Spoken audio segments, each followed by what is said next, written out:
रंजना दीपेंद्र साहू को धमतरी से टिकट मिला है। राकेश यादव को संजारी बालोद से, गुंडरदेही से वीरेंद्र कुमार साहू को टिकट है। ललित चंद्राकर को दुर्ग ग्रामीण से टिकट है। प्रेम प्रकाश पांडे भिलाई नगर से लगातार प्रतिनिधित्व करते आ रहे हैं। ये तमाम वो इस साझा की बात करें तो ईश्वर साहू दयाल दास बघेल को नवागढ़ से, जो शेड्यूल कास्ट का रिजर्व सीट है। विनोद खांडेकर जो हैं उन्हें डोंगरगढ़ से दिया गया है शेड्यूल का, और डॉक्टर रमन सिंह को राजनांदगांव से टिकट दिया गया है। एक बड़ी खबर है, डॉक्टर रमन सिंह को राजनांदगांव से टिकट दिया गया है। इस 68 जो नाम आए हैं, 64 जो नाम आए, माफ कीजिएगा, 64 नामों की जो घोषणा हुई है। लता उसेन डी को कोंडागांव से टिकट मिला है। इसके अलावा आपको बता दूं कि महेश गागड़ा को बीजापुर से टिकट मिला है। ये एसटी के लिए रिजर्व सीट है। महेश गागड़ा कद्दावर नेता माने जाते हैं, आदिवासी चेहरा, बड़ा चेहरा माने जाते हैं। तो ये नाम है, लेकिन इसमें जो चौंकाने वाले नाम है या जो जिनको लेकर कयास लगाए जा रहे थे, जिनमें सबकी उत्सुकता थी, ये वो जो नाम है उनको मैं बता रहा हूँ। जो भरतपुर सोनहत से श्रीमती रेणुका सिंह सांसद को उतारा गया है। इसके अलावा विष्णुदेव साय कुनकुरी से हैं। साथ ही साथ मैंने आपको जिस तरह से बताया कि रमन सिंह को टिकट दिया गया है, सांसद अरुण साहू को टिकट दिया गया है। ये जो नाम है, ये जाहिर सी बात है, राजनांदगांव उनका गृह क्षेत्र रहा है। डॉक्टर रमन सिंह का उन्हें वहां से दिया गया है। लोरमी से अरुण साहू चुनाव लड़ेंगे, यानी कि जो सांसदों को उतारने की चुनाव में हमने सबसे पहले जानकारी दी थी, उसकी पुष्टि हो गई है। और बीजेपी ने सारी अपनी ताकत जो है वो झोंक दी है मध्य प्रदेश और छत्तीसगढ़ के चुनावों। अब बिल्कुल अपने सारे पत्ते खोल दिए हैं। जो एमपी फॉर्मूला था वो अब छत्तीसगढ़ में भी लागू हो गया। इसकी जानकारी सबसे पहले न्यूज 24 एमपीसीजी ने दर्शकों को दी थी। इस पर जो है मोहर लग गई है। लेकिन अभिलाष जी, इन दोनों ही राज्यों का एमपीसीजी के जो टिकट आज, जो लिस्ट आज जारी हुई, इसका विश्लेषण आप किस तरीके से करेंगे? उनसे पहले अपने देखिए दीपिका, यहाँ पर मैं आपको बता दूं कि जिस तरह से ये जो टिकट वितरण हुआ है, इसमें एक चीज बहुत स्पष्ट देखने को मिल रही है, और वो ये स्पष्ट देखने को मिल रहा है कि बीजेपी यहाँ पर किसी भी तरह का कोई रिस्क लेने के बिल्कुल मूड में नहीं है। उसकी जितनी ताकत है, जो वो कर सकती है वो कर रही है। और सबसे बड़ी बात यह है कि जो कयास लग रहे थे इन दिनों इस बीच में, वो तमाम कयासों को दरकिनार करते हुए रमन सिंह को भी टिकट दिया गया है। तमाम लोगों को टिकट मिला है। और अगर मैं एमपी के और छत्तीसगढ़ की अलग से पूरी विश्लेषण करूं तो छत्तीसगढ़ से चौंकाने वाले नामों में अरुण साहू है, क्योंकि सांसद चुनाव लड़ेंगे ये पता था, पर अरुण साहू खुद चुनाव लड़ेंगे ये किसी ने शायद नहीं सोचा था। लोरमी से उन्हें टिकट दिया गया है। अरुण साहू को टिकट देने के पीछे क्या औचित्य हो सकता है, ये देखना भी दिलचस्प होगा। लेकिन मैं यहाँ पर एक चीज बता दूं कि ये रेणुका सिंह को जिस तरह से टिकट दिया गया है, इसके पीछे क्या वजह हो सकती है। हालांकि और भी कई कद्दावर नेता थे, लेकिन उन्हें टिकट ना दे करके इन लोगों को टिकट दिया गया है। ये देखना दिलचस्प होगा कि आखिर इसके पीछे की वजह क्या है। अभिलाष जी, देखिए, कहीं ना कहीं साइकोलॉजिकली बढ़त जो है बीजेपी को मिल रही है, और जिस तरीके से बीजेपी ने अपने सारे पत्ते खोल दिए हैं, तमाम दिग्गजों को चुनावी मैदान में उतार दिया है, कितनी बड़ी चुनौती कांग्रेस के लिए?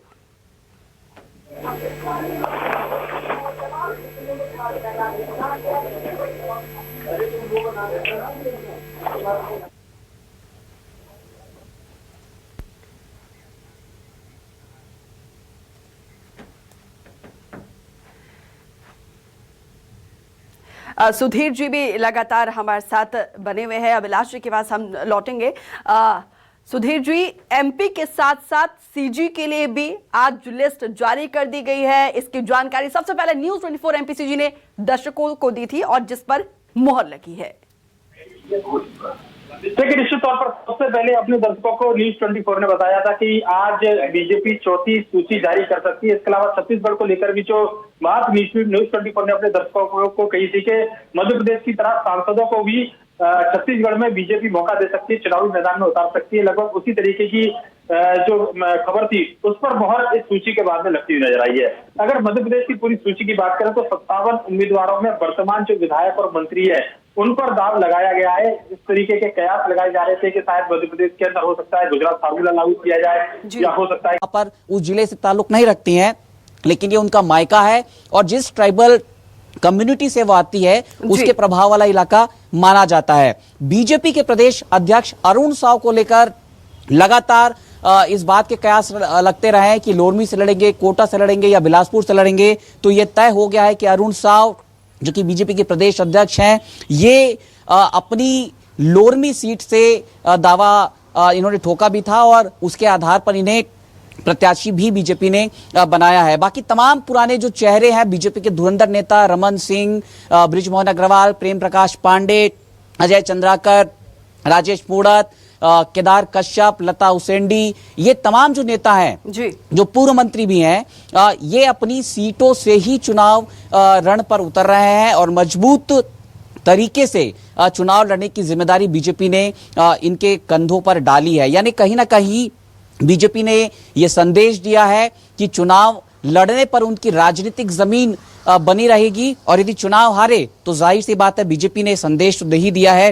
कि राजनीतिक जो करियर है वो भी संकट में आ सकता है। शायद यही आला कमान कहना चाहता रहा हो, लेकिन कई नाम जो है वो तार्किक विश्लेषण के आधार पर बीजेपी ने तय किए हैं। ईश्वर साहू का नाम है जो बीरनपुर हिंसा में मारे गए जो मृतक थे उसके पिता हैं और इसे लेकर एक बड़ी विरोध की स्थिति से भी बीजेपी को जूझना पड़ा है। जो स्थानीय लोग हैं उन्होंने जमकर बगावत की है। आरंग सीट से गुरु खुशवंत सिंह को चुनावी मैदान पर बीजेपी उतार रही है। बालदास के बेटे हैं और सत्तामी समाज के गुरु राज्य के भीतर खुशवंत सिंह माने जाते हैं। सत्तामी समाज में उनका प्रभुत्व है, उनका बड़ा प्रभाव है और इस आधार पर बीजेपी जो एससी वोट बैंक है उस पर सेंधमारी करना चाहती है और शायद यही वजह है कि बीजेपी ने गुरु खुशवंत सिंह को आरंग से टिकट दिया है। हालांकि एक बड़ा विरोध भी वहां से खुशवंत सिंह को टिकट दिया जाने ठीक है। आशीष जी, मैं आपको यहाँ पे माफी के साथ रोकना चाहूंगी। देश दुनिया का माहौल बताने वाले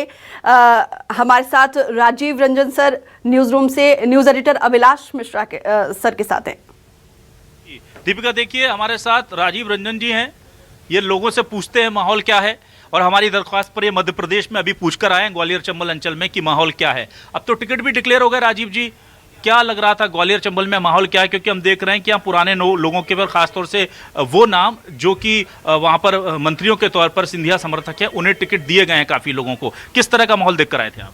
देखिए, मुझे ऐसा लगता है कि ज्योतिरादित्य सिंधिया की इस वक्त जो पूछ है भारतीय जनता पार्टी में, टिकट बंटवारे में उनकी पूछ ज्यादा रही है और उनके लोगों को टिकट भी ज्यादा आप देख ही रहे हैं मिला भी है। और मुझे तो जिस तरह की जानकारी हो सकता है ज्योतिरादित्य सिंधिया खुद ही विधानसभा का भी चुनाव लड़े और वो लड़ना चाहते भी हैं, ऐसा उनके करीबी मानते हैं। क्योंकि वो दूसरी इंटरेस्टिंग बात यह है कि मध्य प्रदेश में चुनाव हो रहा है तो CWC की मीटिंग के बाद कांग्रेस के आधिकारिक तौर पर कहा कि उनके प्रदेश अध्यक्ष कमलनाथ हैं और वही सीएम का चेहरा है। लेकिन भारतीय जनता पार्टी की तरफ से इन तीनों राज्यों में, राजस्थान, मध्य प्रदेश, छत्तीसगढ़, इन तीनों राज्यों में मुख्यमंत्री का कोई चेहरा न बना के कमल का फूल ही चेहरा रहेगा, ये तय हुआ है। हालांकि इंटरेस्टिंग ये भी है कि रमन सिंह को भी टिकट मिल गया।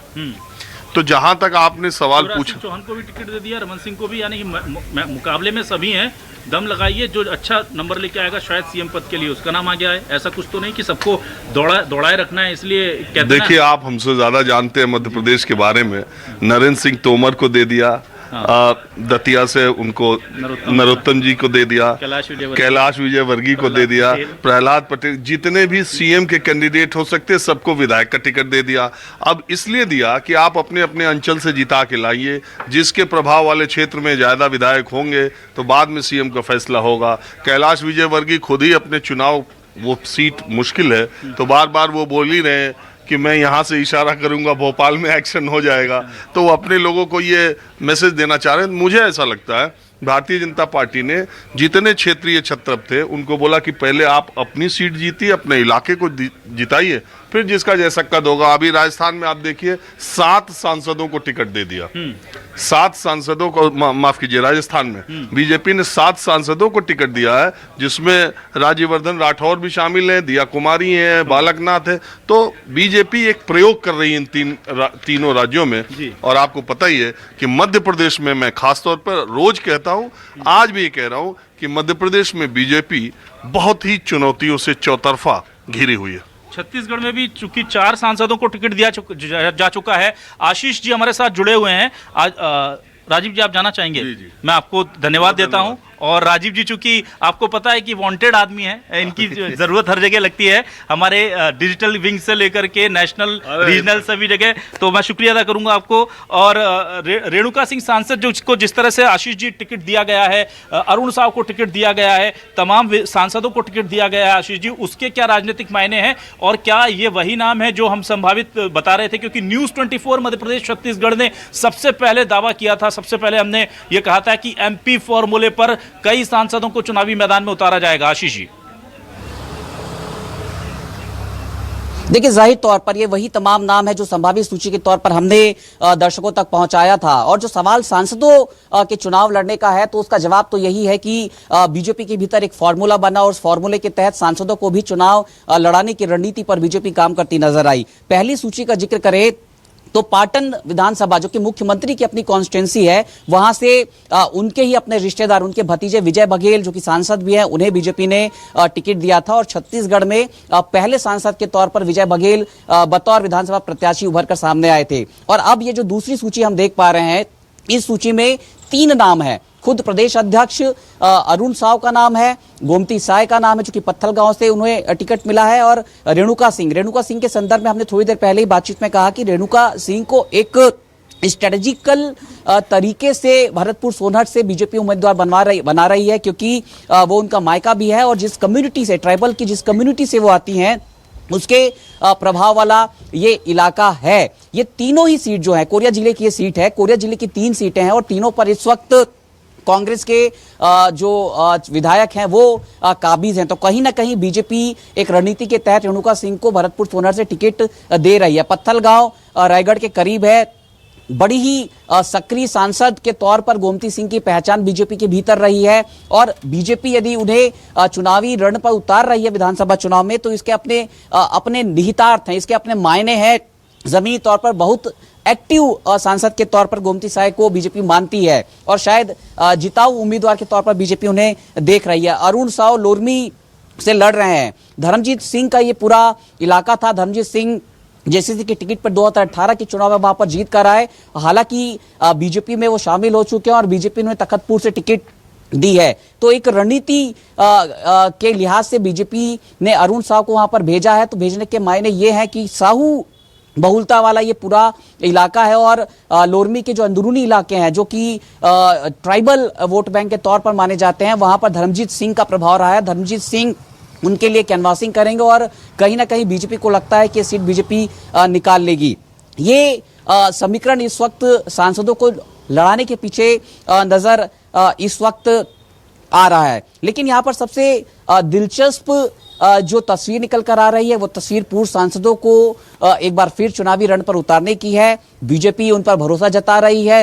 हालांकि बीजेपी के भीतर एक बड़ा प्रभाव रखने वाले जो कार्यकर्ताओं का एक बड़ा जो समूह है वो इसे कितना सहमत होगा और उनकी जो नाराजगी उभर कर सामने आएगी, उस नाराजगी को बीजेपी किस तरीके से कैलकुलेटिव मोड पर जाकर उसे सतह पर लाकर उसे खत्म करेगी, ये फिलहाल एक बड़ा सवाल इस वक्त इस सूची के जारी होने के बाद बना हुआ है। एक और सवाल यहाँ पे मैं ऐड ऑन करना चाहूंगी आशीष जी, क्योंकि